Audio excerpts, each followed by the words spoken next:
संविधान को बदलने की कोशिश की तो आप सब लोगों को पता है इस देश में गृह युद्ध को कोई नहीं रोक सकता है।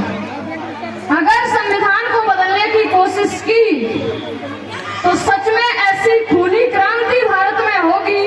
अगर कोई मनोवादी सुन रहा हो तो इस बात को देख लेना कि संविधान को अगर छेड़ने की कोशिश की तो अम्बेडकरवादी कमजोर नहीं है। याद कर लेना भीमा कोरेगांव का इतिहास। 5000 लोगों ने 28,000 को धूल चटाई थी। याद कर लेना कलिंग युद्ध को। उस कलिंग युद्ध वाले सम्राट अशोक महान ने भी गौतम बुद्ध की शरण अपनाई थी। तो ये तथागत बुद्ध का मार्ग है।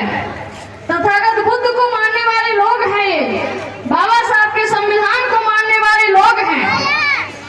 संविधान के दायरे में रहकर आपकी इन हरकतों को बर्दाश्त कर रहे हैं हम लोग।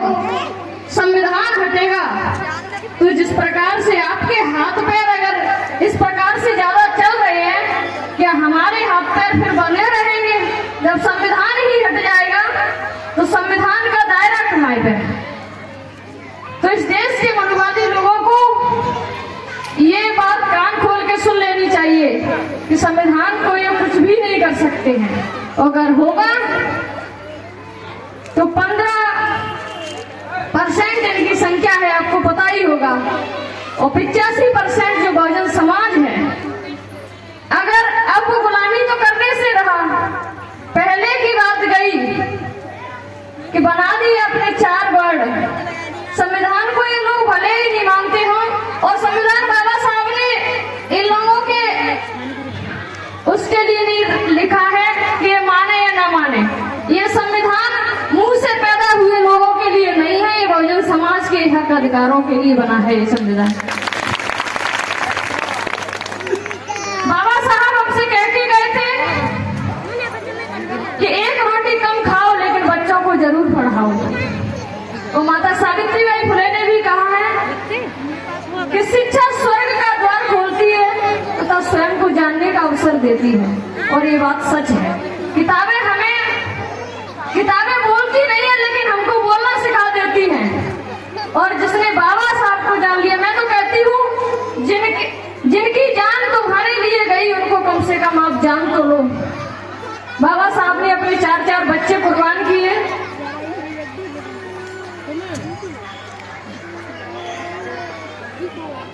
माता सावित्रीबाई फुले ने, राष्ट्रपिता ज्योतिबा फुले ने अपनी पूरी जिंदगी इस मिशन के लिए लगा दी। तथागत गौतम बुद्ध ने आप और हम लोगों की भलाई के लिए अपना महल छोड़ दिया। और आज जब बात संविधान को खत्म करने की आई है तो क्या हम लोगों को शांति से घरों में बैठना चाहिए? जिस भी व्यक्ति को बाबा साहब के संविधान को बचाना है उसे अपने घर में नहीं बैठना चाहिए। और बाबा साहब ने कहा था कि हमें विद्या और वोट, इन 2 चीजों पर विशेषकर ध्यान देना है। बाबा साहब ने कहा था कि मैं बड़ी मुश्किल से आपके लिए ये वोट का अधिकार लेकर आया हूं, तो इसका इस्तेमाल हम लोगों ने सुना है कि वोट का अधिकार हमें कैसे क्यों मिला है? अपने पसंदीदा राजा चुनने के लिए।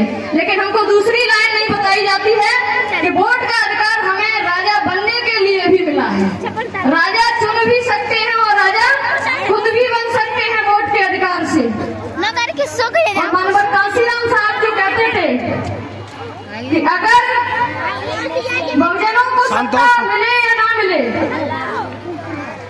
राजनीति चले या ना चले, लेकिन जो हमारे ये सामाजिक परिवर्तन की गति है वो नहीं रुकनी चाहिए। क्योंकि सामाजिक परिवर्तन के बिना अगर सत्ता आ भी जाएगी तो वो बहुजनों के किसी भी काम की नहीं है। तो हमारे लोग सामाजिक परिवर्तन पर तो ध्यान देते नहीं है। जैसे ही चुनाव आया, चुनाव में नहीं जीत पाए तो फिर देखो उनकी सामाजिक परिवर्तन की कैसी हालत होती है। तो हमें समाज में भाईचारा बनाना होगा।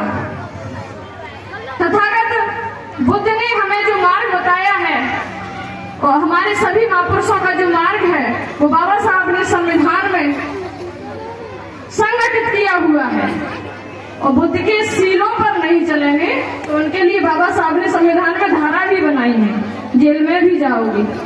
तो हमें बुद्ध के जो सील है उनका पालन करना चाहिए। तथागत बुद्ध के सील सभी को पता है। 5 सील जो तथागत बुद्ध ने बताए थे वो सबको मालूम होगा, बुद्ध कथा चल रही है तो मैं बता देती हूँ। पहला सील उन्होंने बताया कि हमें झूठ नहीं बोलना चाहिए। झूठ बोलेंगे तो लड़ाई झगड़ा होगा और जेल में चले जाएंगे। वैसे भी आपको पता है कि हमारे लोगों को खीरा चोरी के आरोप में जेल में बंद कर दिया जाता है और इस देश के मनुवादी लोग संविधान को जलाने के बावजूद भी खुलेआम घूमते रहते हैं। तो हमें सीरों का विशेष रूप से ध्यान रखना चाहिए क्योंकि हमारे ऊपर कार्रवाई तुरंत होती है।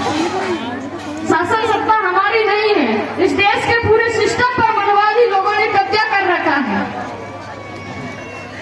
क्योंकि आपको पता है कि हमारे लोग हमारे और तुम्हारे बीच में बहुत ही जो चारों प्रांतों में अपनी आवाज से जादू बिखेर रहे हैं, बहुत दूर तक गाथा वाचन कर रहे हैं। बोधाचार्य गुरुदेव स्वर्ण प्रताप बौद्ध जी के लिए जोरदार तालियां हो जाए जो हमारे बीच में आती है।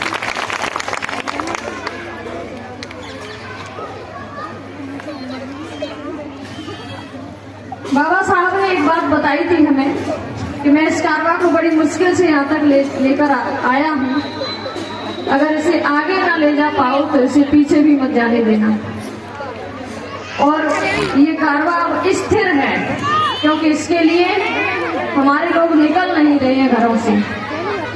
बाबा साहब ने कहा था कि इसको पीछे मत जाने देना। इसके लिए हमारे महापुरुषों ने कहा है कि जिस कौम में कुर्बानी देने वाले नौजवान पैदा नहीं होते वो कौम गुलाम हो जाती है।